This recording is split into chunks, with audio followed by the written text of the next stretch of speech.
Welcome to the Prosper in Private Practice podcast. I'm Claire Feldman, here to guide you to a thriving private practice without burnout. If you're a counsellor or therapist seeking more aligned clients, flexible hours and financial stability, then join me. As a therapist of 12 years, I've turned my own challenges into success, so let's grow your dream private practice together. Are you ready? Let's dive in.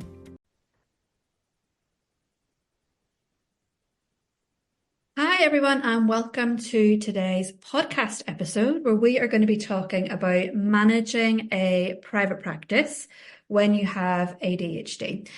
So this is something that came up within my Facebook community when I was looking for ideas of what sorts of topics people would be interested in. That ADHD was something that was brought up and managed, and it was something that had already really been in my mind for some time, because I think last year for me was a bit of a journey of self-discovery, in that I started to become more aware when I was exploring ADHD assessment for my son that I seemed to be ticking an awful lot of boxes, and that led me really on a journey of exploring possible ADHD for myself, and with this recognition really how it has been affecting me. Not just in private practice, but also with many aspects of my life, and I guess many periods of my life where things I've maybe put down to being connected to self-esteem issues or other issues that I can really reflect now and see that possibly this was an ADHD issue. So I'm so excited today to have a guest who specialises in ADHD, the lovely Aimee of Free Mind. And what we're going to try and cover as much as we can today is really understanding what ADHD is, how it might impact us in our private practice, and maybe look at some strategies and ways to help support us with all the aspects that are involved in running a private practice. So maybe Aimee, first of all, you're very, very welcome. Lovely to have you here. Thank you so much, Claire. Thank you for inviting me. You are very welcome. So maybe you could just let everybody know who you are and a little bit about your background. Okay, so my name's Aimee Johnston, and I am from Northern Ireland, where I studied in Queen's University, Belfast, did a psychology degree. Seems like a long time ago now. So after I finished the psychology degree, I went on to do a postgrad in cognitive behavioural therapy. That was also in Belfast, Belfast Cognitive Therapy Centre. And after qualifying, I got a job in England. So I moved over to England to become a high-intensity psychological therapist. One of the IAPT services over here, because Northern Ireland didn't offer that, where England did. And that is improved access to psychotherapies, which is fantastic. So basically, I was there for about 5 years working with all sorts of different presentations, from generalized anxiety, post-traumatic stress disorder, panic disorder, obsessive compulsive disorder, clinical depression, and getting knowledge of personality disorders and that along the way as well. And I think it was 5 years into it when an ADHD post came up. For a specialist service in the Worcester area. It was a part-time position, and I had become really interested in ADHD. I'd subscribed to Attitude magazine for about a year before this post came up, for various different reasons, where I was just exploring what ADHD is, because what I seen in my practice with clients and in various relationships within my personal life was that certain people weren't fitting a classical depression presentation or anxiety. There was something that just wasn't working when I was following protocol and when I was trying to implement CBT skills and help them. So I became really interested in neurodiversity and started analysing. So for the past 3 years, I've been working in a specialist service here. And we were originally commissioned for 50 people a year in terms of referrals. And that's just completely gone. So what I know we can laugh now. It's not funny when you're in the middle of it, trying to manage this, but we have now got, I think, a 21-year wait list 3 years in. Wow. So that gives Yeah, I know. It's crazy. And we're part, as I say, we're part-time. I'm the only therapist there. Mhm. And it gives you an idea of the enormity of this situation that we're looking at and how we've been so behind the states in recognizing ADHD Mhm. in our generation. Yeah, it's being caught up on now, but it hasn't been recognized, it hasn't been understood. And as a result, people have not only been misdiagnosed, but then getting the wrong treatment plans. So there's so many things that we can talk about around that in Yeah. terms of people feeling it, but they're not responding to treatment. Why aren't they? Are they unfixable? Well, no, actually, it's just been a lack of understanding in what this is. Yeah. So, yeah, that's and actually in the middle of it, I got diagnosed myself. So I'm speaking from a professional perspective, but also personal, and that makes me more passionate about it because I understand it so well that I feel like therapy's become so easy, and I do, because of that level of understanding. So I just love it, and I'm really grateful that you've invited me on to talk about it. If we can spread the knowledge so that other people can find freedom in Mhm. this, Yeah. and remove the toxic shame I think associated with perceived failure, or why they're not responding like other people are to treatment perhaps. I think Then great. something you've touched upon there, actually, that is such a learning, I think, for me. The more I have delved in, the more I've understood, a bit like you're saying, like, why are they not responding to this work, you know? And I've Yeah, definitely, I can look back at clients that I've worked with in the past, where maybe I've been doing like motivational pieces of work or behavioral change types of things. And then maybe yeah, myself, getting frustrated and feeling like I'm banging a head off a brick wall. And then I'm just totally looking at some of these clients and going, it's textbook, it's yeah, textbook ADHD, but we didn't know what we didn't know. And I think definitely there is a real prevalence now that we are starting to understand it more. Um, yeah, Seems to be particularly, I think, for women. I don't know, no, don't know how old you are, but I'm in my 40s, my mid 40s now, and it seems to be a lot of maybe women that are recognizing signs and symptoms of ADHD. And yeah, yeah, certainly my experience has been when pursuing assessment for my son, then having this recognition and this awareness. And we've been putting it down maybe to anxiety, these symptoms down to anxiety or hormones or other things. And actually, that so much of this is ADHD. true. It's true. And I think as well, when you say women are, getting diagnosed more, it was classically picked up in boys because of the stigma attached to it, the naughty boys who can't sit still in the classroom. And girls tended to be a bit more people pleasing, a bit more studious, a bit more daydreamy, doodly, at the back of the classroom, where they've slipped, below the net in it. But like you say, the hormonal impact with females and the ADHD symptom exacerbation, there's such a strong positive correlation with that. So what we see is that in maybe pregnancy, um, postnatally, Mhm. um, in the luteal phase every month, there's hormonal fluctuations that are happening that are going to exacerbate ADHD symptoms. So, for this reason, females maybe who have ADHD have experienced emotional dysregulation so much more than maybe their friend who doesn't have ADHD. Mhm. And so I see a lot of females being referred to our service menopausally actually Yeah. because they're really struggling to cope. Mhm. And actually, what we're looking at is not only the menopause, but it's the ADHD symptoms being triggered. And Mhm. something else you said, Claire, as well, is why more females are maybe being recognised and picked up, is the kids are being picked up now. Yeah. There's the knowledge. So you're going through, you get a phone call from the school or however it happened. Claire, your son's maybe not concentrating in class. He's not keeping up with the work. He's being a bit boisterous. Can you complete this questionnaire? And then you sit down, you have a look at it, and light bulb moments start happening. And this has happened with so many people. And so it's not a surprise because ADHD has got such a strong genetic component, Mhm. meaning that if you have it, there's a 77 to 88% chance that you're going to see it in a family member as well. Yeah. So that's why, oh, yeah, he's probably got it from me. Um, Sorry, and so son. that's why. No, it's not a bad thing at all. Not a bad thing at all. And that's what I'd like to focus on as well. But, it is just the understanding's there now. And now you're picking up on it and going, oh, maybe this is why I've struggled with X, Y, and Z. And Mhm. also maybe this is why I've been more energetic, more passionate, more creative, more driven, more fun, I'm going to say it, than other people.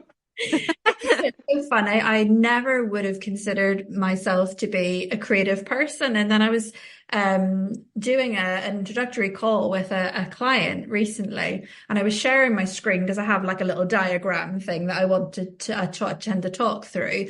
My screen, my home screen of my laptop is a disgrace. It had like documents all over the place and all of these things. Obviously wasn't breaking confidentiality, but it was like random Yeah. Canva, images and all sorts of stuff. And she went, "Oh my goodness, you're such a creative." I was just thinking, messy Kai. She's so creative in me. And actually, when I think about what I've done in terms of building my private practice and then starting a mentoring practice, that actually I do have that sense of creativity, that I am really great at coming up with these ideas of things that I want to do. The bit where the struggle might come in is the executing. Yeah, it's classically ADHD. And creativity, it can look like so many different things, can't it? I always thought I wasn't a creative. I always thought I was an intellectual, not creative, because I wasn't good at art.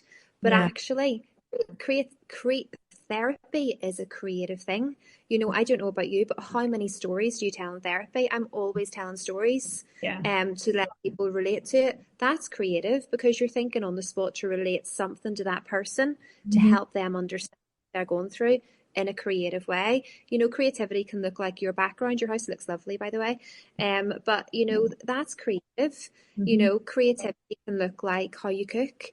It can look like I don't know. It can look like how you style your house, how you style yourself, how you Mhm. dress. Mhm. This is all creativity. But I Yeah. think there's been that, and certainly for me, there was that. Okay, I can't draw, so I'm not creative. But Yeah. actually, ADHD is a huge.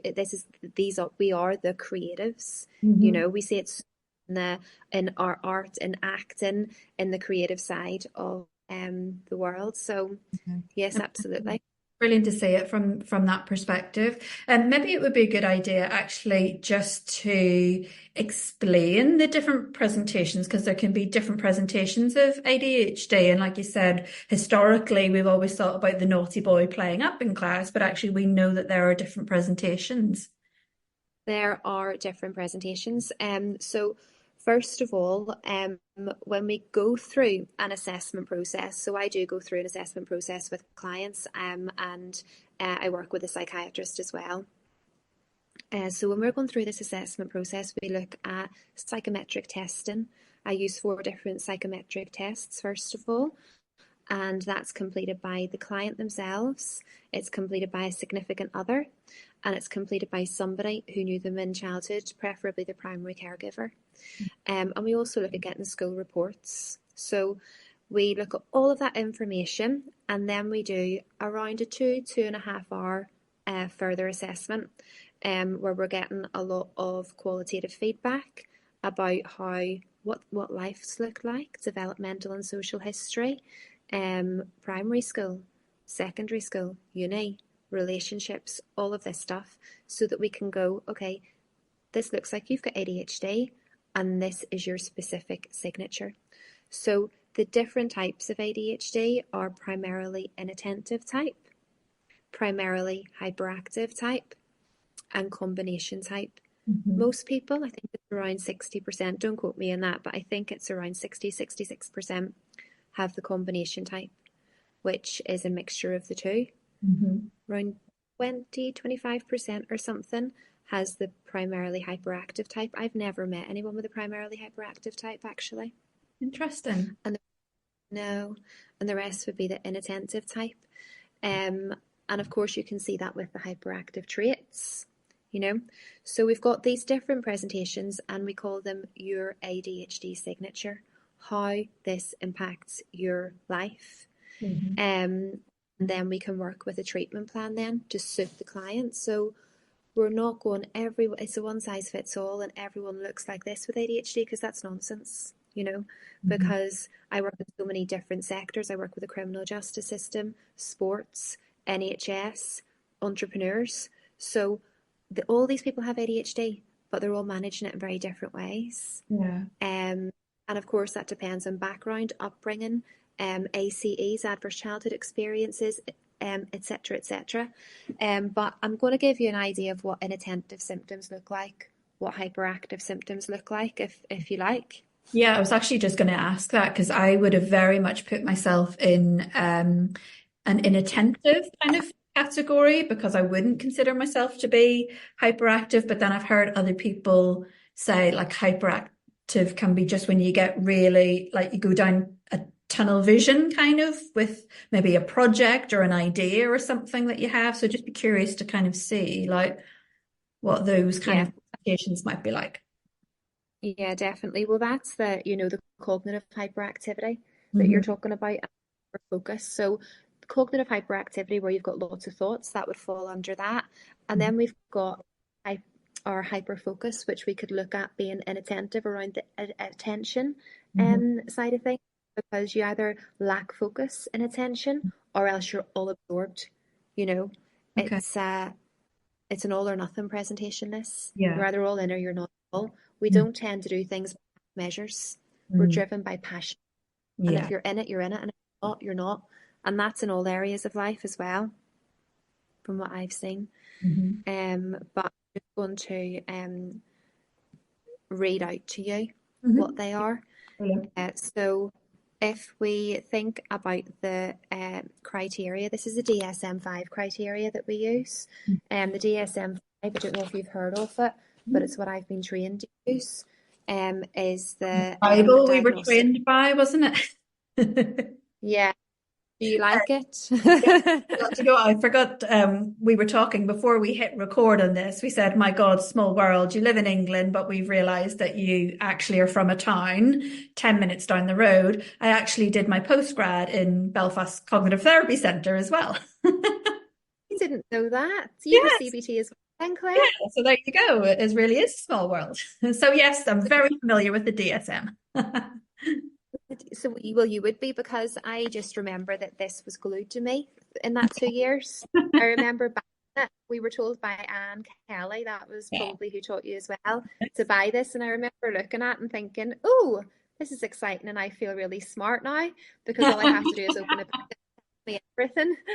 Why I couldn't tell you where mine is. You know what? It's the one thing that I keep very closely to me.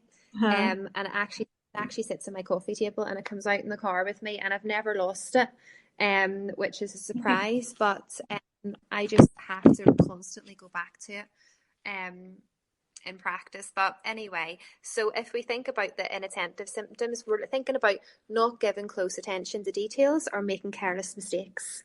Maybe that's at schoolwork, at work, or in other areas of life. We're thinking about having trouble holding our attention on tasks. Not seeming to listen to others when they're speaking to you directly. You might hear, your partner saying, "Are you even listening to me? Are you with me?" Or maybe back historically in the classroom, "Come on, wake up. Come on, tune in, tune in." I just remember hearing my dad saying to me all the time, "Aimee, tune in." But I was actually having a really nice time in my daydream land. And probably what he was saying was boring anyway. And then there's not following through on instructions and failing to finish things. Okay, so just the last details of things can be really hard. You might get to the very end of something and then not be able to submit it. I remember doing a whole piece of work that took me forever, and actually just writing the bibliography to it and sending it. I couldn't do it. Yeah. And I now look back and realise what that was.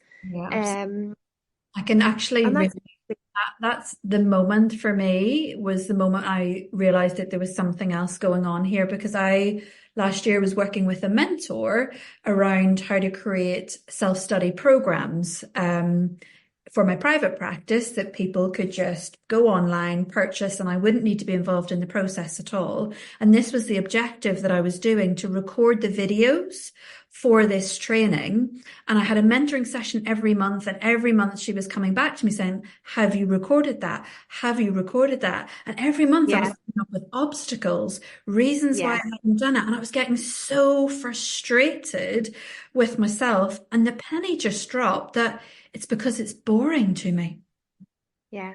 It's And it because, seems hard and it's overwhelming, and it's the yeah, boring parts of that documentation and sending that email. And I'm the same. I can completely relate. If I'm going to be very transparent, I'm in the NHS. I've been in the NHS now for 10 years, but I have regularly got pulled up and said, Aimee, why are you not just sending the notes back for your supervision session? yeah, And I'm thinking, why can't I just do that? And until I got my ADHD diagnosis, I was like, what is wrong with me? Why can't I just do that final bit of work? And it actually really, it can really impact your self-esteem yeah, because you feel incompetent. Well, it's nothing to do with that, actually. mhm, This is ADHD.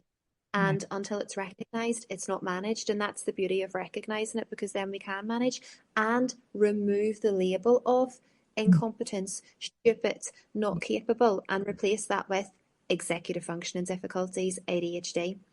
But yeah, Claire, I get it. I get it. I remember the frustration with it.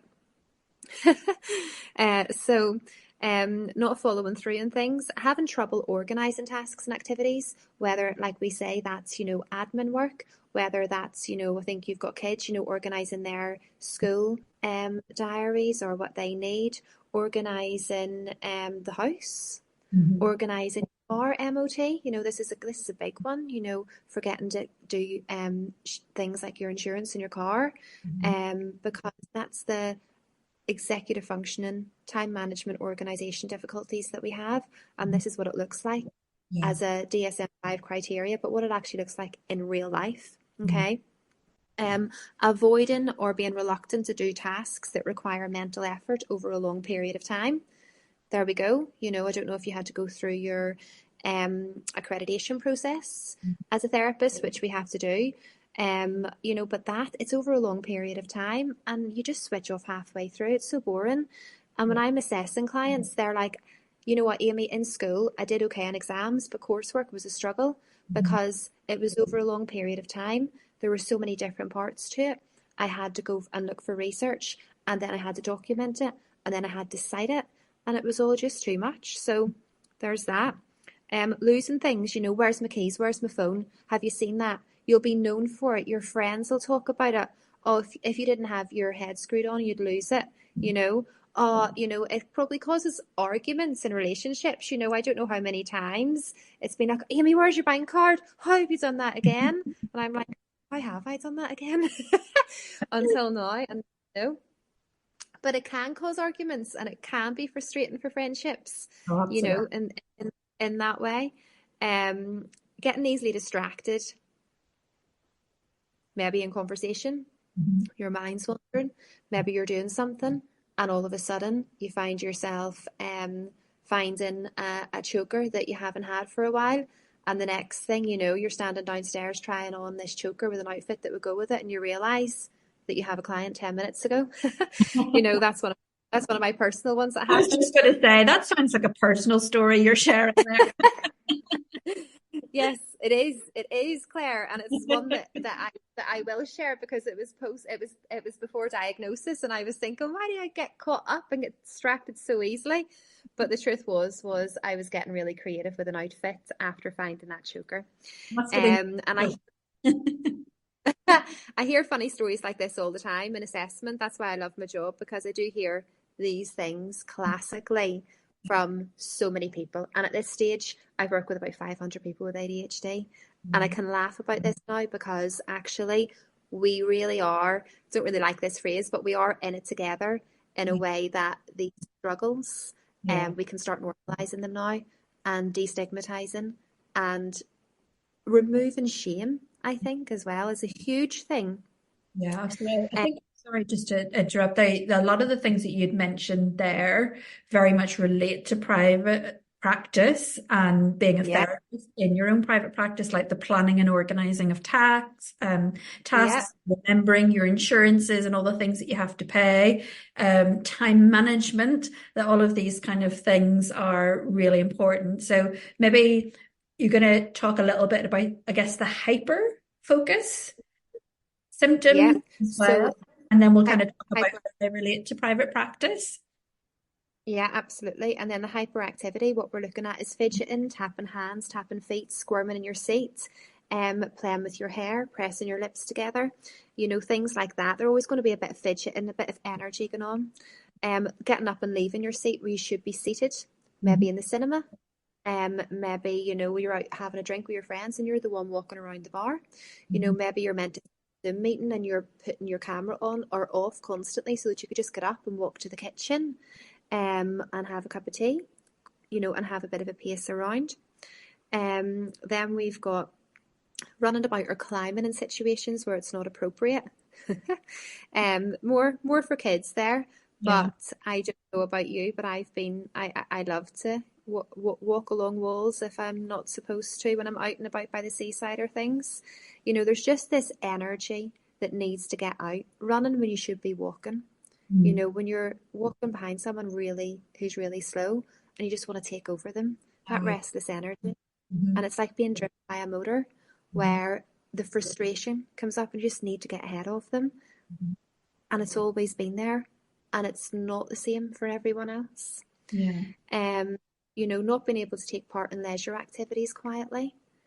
Maybe you're sitting watching TV and you're the one always talking, Mhm. or in inappropriate situations where you shouldn't be talking. Talking excessively, um, being the chatterbox in a group. This is hyperactive. Yeah. Oversharing, oversharing Mhm. information. Talking off in tangents because you're distracted. Mhm. So you get distracted by a thought, and then you start talking about that thought. But people don't know where the heck they are. They can't keep up with you because you're talking off. They're lost. And that can actually be really exciting if you're buzzing off that person's energy, or it can be really frustrating for other people and they can leave you feeling absolutely exhausted. Mhm. Um, Having trouble waiting your turn, butting in to conversations. That's all the hyperactive stuff, Mhm. you know. So they're the symptoms of ADHD. And if you're meeting criteria, ticking off a certain amount of them in each, we can say that you've combination type or primarily inattentive or primarily hyperactive. So how does that affect work? Mhm. Well, in so many different ways. Um, I do a group therapy and it's an 8-week course and it talks about the core symptoms of ADHD, which are time management and organisation, memory, Mhm. attention, and impulsivity. Well, you need executive functioning skills to be able to time manage effectively and organise your business effectively. How many times might you double book somebody if you don't have this sussed? Yeah. And that doesn't look great because you look incompetent. How effectively are you following up admin and typing up notes? Because actually, you need to do that. If you're called to court, you have to provide that information. So this is serious. Mhm. Um, how often are you following up? Maybe I write reports, reports to the clients after you assess them. Are you sticking to your word with that? I've been guilty for not and being very overwhelmed with it.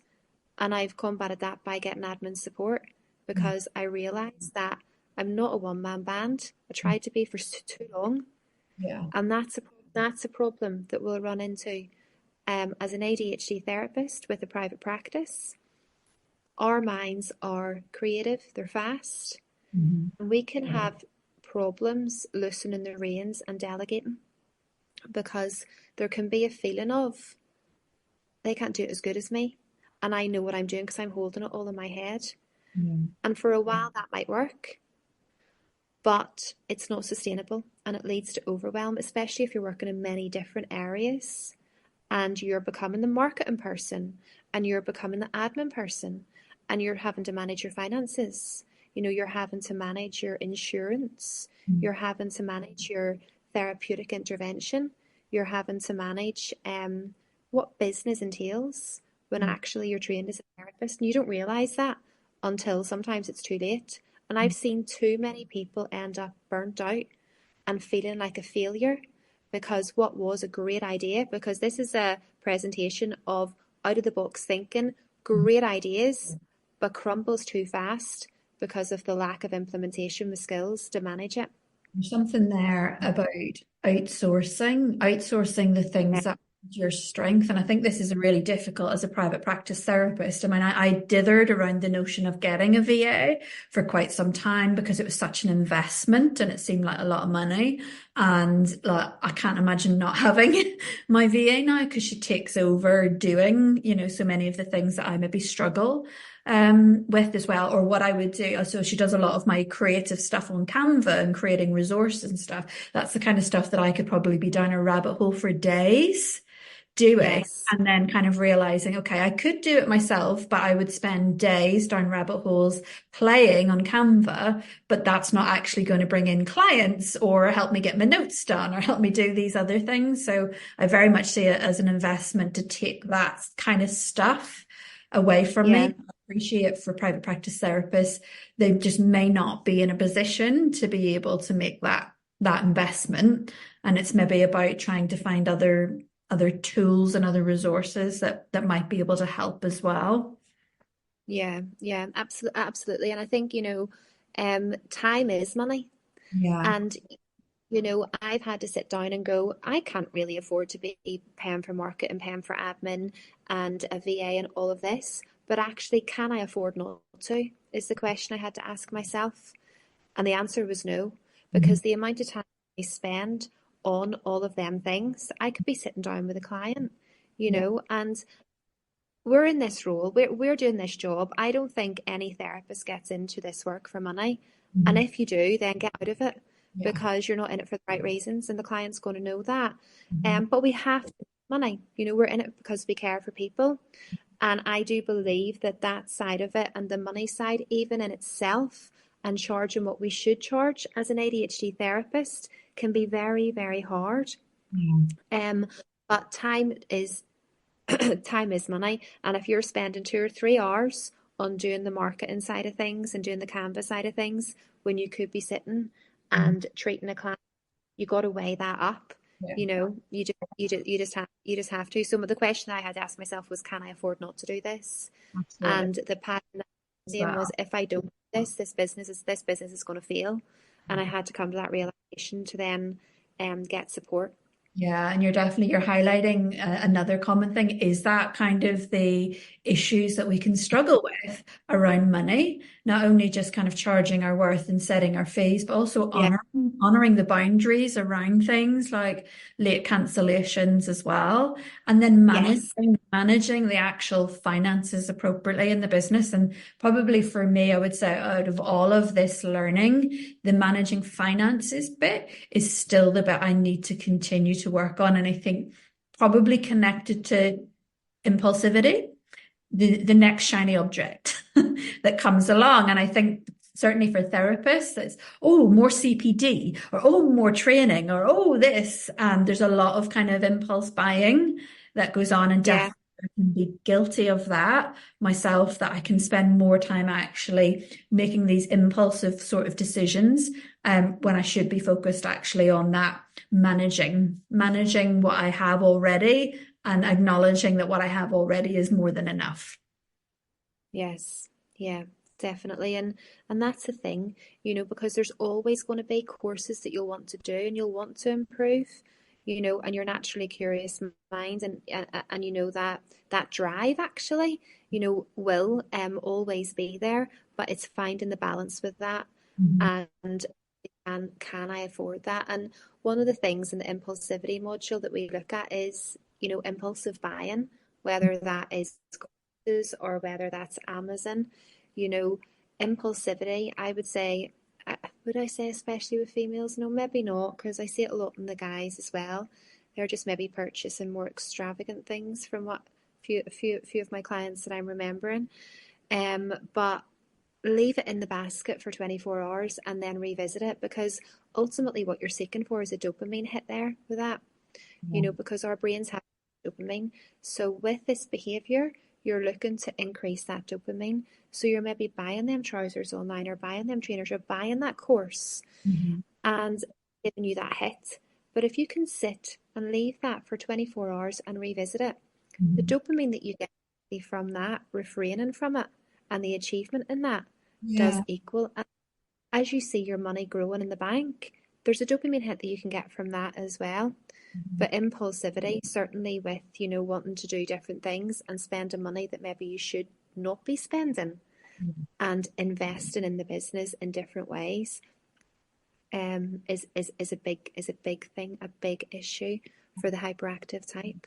Definitely. And there's something there about when you say about investing in the business, so not necessarily the shiny object syndrome or the more CPD or in those sorts of things, but investing in the business in terms of what things can I invest in that might help me for this business to still exist and run more efficiently. And so, like we've already mentioned, that was what drove me to say, actually, a VA, I will pay a VA and Yeah, her rate is much less than what my hourly rate is. So it's an investment that is worth me making because, it's not worth what my hourly rate is for me to be sat on Canva for hours at a yeah, time.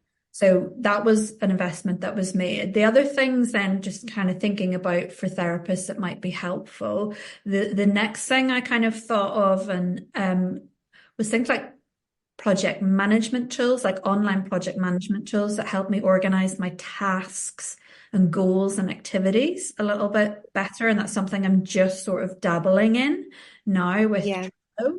And then the other thing was actually like I've been pen and paper notes and filing cabinets, lockable filing cabinets for 12 years.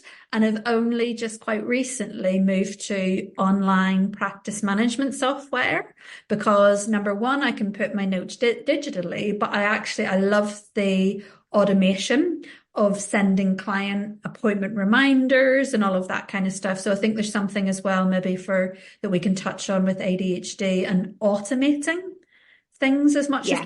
possible. I think that's great. What system do you use for that? The practice management software I use WriteUp. So there are a few different ones. So there's WriteUp and there's one called Power Diary and I think Kiku or something. We are Kiku. It's called, most of them are kind of around the 20 to 30 pounds a month mark. And Yeah, basically it's kind of an all-in-one system where you can create your client appointments. You can set reoccurring appointments for your clients. You can set that they get reminders either through email or through yeah, text message. You can do all of your invoicing, your contracts, your assessment forms, all of that kind of stuff, all yeah, online in one place. And I think that that can be so helpful then at removing, number one, the whole paperwork overwhelm and losing sheets of paper and leaving pieces of paper all lying around, but also just in that the automating of reminders as well yeah. that set up and they're done and people can pay online and that will be kind of taken care of as well. I think that's great. And I'm having someone look at my website to set that up as well, where they're, booking online. Because that was an area for me that has been a huge overwhelm where I'm constantly reminding or chasing, and having to get them systems set up is going to be really valuable for anyone in private practice, but also really valuable for your clients, especially those that have ADHD who need the reminders. Yeah, absolutely. And actually you've touched on something else there as well, is thinking about the potential client then reaching out to you and wanting to possibly work with you. Can you automate that anymore? Because I think traditionally what can happen a lot of the time is that on the website it's maybe just a telephone number and then Yes. the client is ringing a number and maybe the therapist doesn't pick up and there can be back and forth of emails or back and forth of calls. So I have it on my website that it's a Calendly link that they book a call. And Yeah. that's set up with I set my availability on the calendar of Calendly, so the client can only book in at times that I'm available. So I try and then make my availability kind of quite consistent each week, that I leave that, set aside certain days and certain times for making those Yeah. calls. And again, that's a way of automating that it's kind of taken out of your hands, so to speak.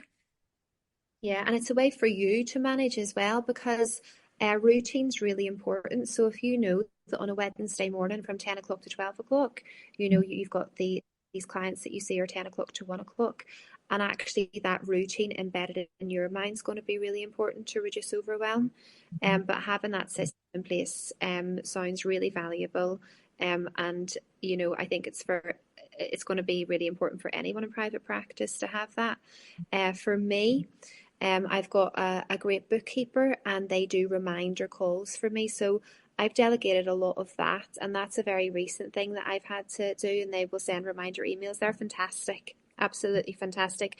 But a lot of the time at the moment, Claire, I maybe have 3 individual clients a week, and the rest of group therapy or psychoeducational days. So my diary's managed in different ways, but ultimately you have to set yourself up to win in this, Yeah. and what you're saying and what you're doing is what we'd be recommending for clients with ADHD. It's routine, it's that consistency, it's the delegation, and it's making things as simple as possible and making time visible.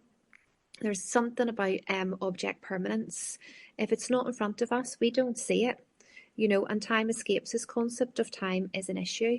It's like kids play peekaboo, and it's like, how can they not realize when their hands are over their face, they can't see us? But it's the same for people with ADHD. If your friend's not there all the time, you forget they exist and you Yeah. forget to text them. And then you see them again and you don't realize it's been 2 years and you're talking about the same things you're talking about. And they're like, I can't believe that amount of time has passed. So we forget. If even for example, I'm thinking about my vitamins, I need to take vitamins. If I put them away in the box by the sink, I'll forget to take them. They have to be in my face. Yeah. Even when it comes to organizing your wardrobes, as much as possible, you have to have everything facing. You have to be able to see, because if things are away in a drawer, you're forgetting you have clothes. Now, the same is true for your work. I work with a whiteboard, and that's helpful for me. Mhm. And I wipe it every week, and I set it at the beginning of a week. And if I have that in front of me, and actually just even the act of wiping off each task, I get dopamine hit from. But if Mhm. that's not there, I don't know what I'm doing. And you can do this on many different apps and things like that. For me, because I work a lot from home, I'm making time visible as much as possible and using alarm systems as well to Mhm. remind me of things. I don't want to say her name because she's too close, but Alexa has been very helpful for me. Yeah. Just setting reminders in that, adding to my shopping list on that then goes straight to my phone, Mhm. and just making things more manageable in that way with an ADHD butterfly brain.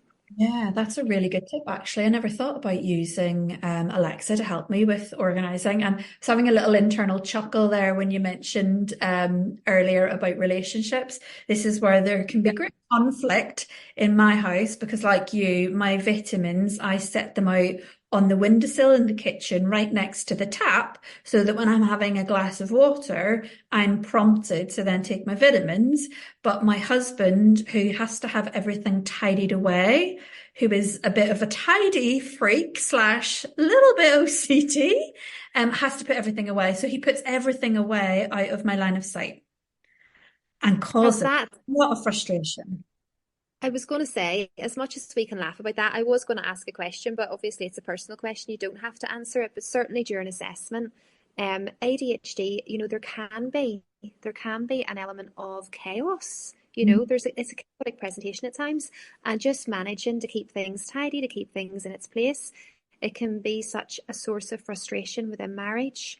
You Yeah, know, yeah, absolutely. I would say yeah, that I mean, I would be absolutely, I can't even fathom or imagine what life would be like without him. So obviously I love him dearly, but I also then think about how much of actually the responsibility around organizing in our house and tidying and stuff, he just does that on autopilot, which I'm so grateful and so lucky that I have him and that he yeah, takes that kind of responsibility because it doesn't feature in my brain that if he was not there, I would be living quite happily in my own filth. And content and not doing anything. So I'm so grateful that he does take on so much of that. And because I mean, we've been together for many, many years, but because in the more recent months that I'm starting to understand it and know that this is ADHD, that he, bless him, is really trying to understand it also and help me with. Yeah, Now, I'm not going to lie and say that there aren't moments when he's like, around me leaving clothes everywhere and the leaving cupboard drawers open, all of these sorts of things. I'd be lying if I said it didn't annoy him at times, but he's yeah, trying to understand that, like, this is not that I'm lazy, this isn't just a lazy thing. This is my brain just does not compute these things. yeah. Yeah, and I think it's lovely that you have that balance, and it's lovely that you have that understanding, and love takes over, and you've got your strengths, and he's got his strengths, and you're working very well together. And there's something about interpersonal relationship difficulties Mhm. that we look at when it comes to ADHD, Yeah. because there's so many things that can contribute to and be a source of frustration for the partner. Um, that said, there's a lot that we bring to the table that somebody without ADHD wouldn't. And I bet you'd be bored with something you didn't. I'm just going to say that, Claire, to bring balance to this. But I'm glad that you got that support and that works. A lot of people don't have that. And the divorce rate with ADHD is higher, Wow. because it's not good. Yeah, it is. And I think to myself, minimalist approach for me in the house as much as possible, developing a routine. I've got a mum who's very, very clean, very, very organized. And she could never understand why I just couldn't be organized. I've always been clean, but I couldn't be organized and things were messy. And now she says, oh, that makes sense. So I have myself now to a place of I know what I do, I know how I have to do it. I know when I'm doing my hoovering, I know what's got to be where, but there are times where it gets a little bit overwhelming. And I think I would never rule out a cleaner to be able to come in and help and bring organization, 100%. and being able to, yeah, and that's okay, that's okay. Because again, if time equals money and you're spending a lot of time getting caught up when Mhm. you could pay a cleaner 20, what is it, 15, 20 quid an hour to come in and do that once a week, well, why not? Yeah. But being able to Good. communicate in relationships, what is the issue? Can you support me in this? Is this really annoying? How are we going to work together? Mhm. To reduce that frustration. Yeah, no, that's really good. Um, It's definitely. And I think I heard that mentioned actually on another podcast once. It was about ADHD. And that was the first thing the person said was, get a cleaner. Like, don't hesitate, get a cleaner. And I can, you can understand, obviously, again, there is a cost involved here as well, but it's that weighing up, you know, yeah. it's about for my sanity, for my mental health, in order to be able For to your mental, concentrate more on my business, what other yeah, kind of things might I need to invest in. And we're very, very fortunate that we have somebody that comes in once a week as well and helps with that. Because the reality is I can wish and will for as long as I can to become someone who's really good at that. And it's never going to be my thing. I can improve, but it's never going to be my thing. So I'd rather just that that's something that we invest in to make life easier. yeah, and it's great. You've I think radical acceptance of, do you know what, this isn't my thing, but I am running a business here. I am pushing ahead. I'm looking at my strengths. I'm managing my weaknesses, and if that means I get to help me, well, good. You've been decisive in that action, and I'm just thinking. I'm thinking on my group therapy. I'm thinking about the interpersonal relationships and the difficulties.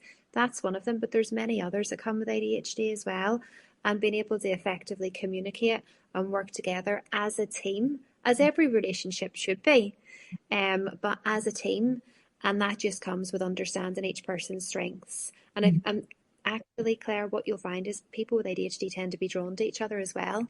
So put two of them into a house and watch the fireworks go off if it's not managed or understood, diagnosed. There's a fireworks show for you. God, I can just imagine. I can absolutely imagine. Thank you So so I much. think, Like you have covered so much. I think we could probably just carry on talking for ages about this because there's so many elements and aspects to it. But I think there's something that has kind of stuck out for me in the conversation that we have had is that sort of as a private practice therapist, taking a bit of a step back understanding the areas that might be a struggle or a difficulty for you, and then looking at, is there resources? And that doesn't have to be like, you don't have to run out and get a VA, but looking at the resources that you might be able to invest in to help you with those areas that you struggle with. And there are lots of apps now on the market that can help with things like this. There are those online project management tools that can help with planning and organization. So I think there is something there.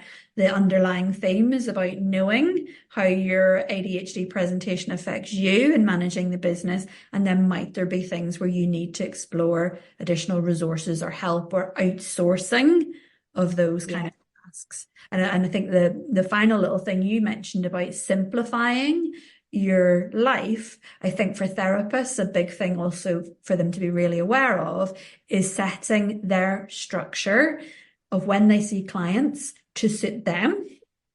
Yeah. And kind of keeping that consistency rather than it being late nights, early mornings, Saturdays, and all of this kind of stuff, that they have consistency around the times that they see clients and the days that they see clients as well, and hold those boundaries. Yeah, absolutely. And managing your own mental health, managing with your exercise, with your diet, with your life balance, your work-life balance, that's all stuff that we haven't covered that's really important. And bringing balance and managing your emotions, because emotional dysregulation is real. And if you become overwhelmed and you become highly anxious or highly irritable or angry and reactive, this is not to six presentation very quickly. We got to learn techniques to manage that. So I've trained and I've been trained by UCAN and Professor Susan Young. Both of them are the experts in the UK when it comes to, and they have tried and tested techniques, CBT techniques, DBT techniques, and they've developed that group therapy. So my group therapy is delivered and designed by me, following their guideline to the NHS. And it's actually recently been up for an award.